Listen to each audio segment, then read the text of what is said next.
কেন্দ্রীয় মজলিসের সদস্য জনাব মাওলানা ইয়াসিন আরাফাত ভাইকে সালাম বিনিময় করার জন্য বিনীত অনুরোধ।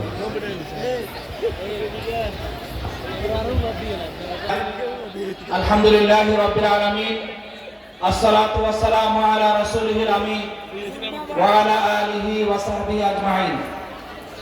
ঐতিহ্যবাহী মহকারা দরবার শরীফের আজকের ইসলামে সব মাহফিলে উপস্থিত সম্মানিত অতিথিবৃন্দ, দূর দূরান্ত থেকে বিভিন্ন এলাকা থেকে আগত মুসলিয়ানে কেরাম, এই এলাকার তরুণ যুবক ভাইয়েরা, পর্দার আড়ালের মা এবং বোনেরা, সালাম বিনিময় করতে বলা হয়েছে। আমি আমাদের ইসলামের সর্বশ্রেষ্ঠ সম্ভাষণ সে সালাম আপনাদেরকে দিচ্ছি। আসসালামু আলাইকুম ওয়া রাহমাতুল্লাহ।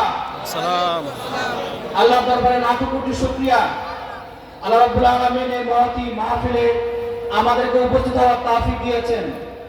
বিশেষ করে নাঙ্গলকোটবাসী যারা এখানে আছেন, আমি নাঙ্গলকোটবাসী সহ সম্মানিত মুসলিয়ানে কেরাম, তৌহিদি জনতা, তরুণ যুবক ভাইয়েরা, পর্দার আড়ালের মা এবং বোনেরা, প্রত্যেকের কাছে ব্যক্তিগতভাবে দোয়া চাই।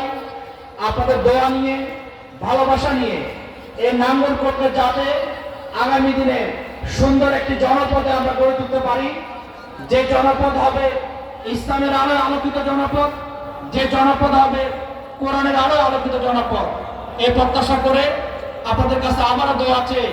আমি আমার সংক্ষিপ্ত সালাম বিনিময় শেষ করছি। আসসালামু আলাইকুম ওয়া রাহমাতুল্লাহ।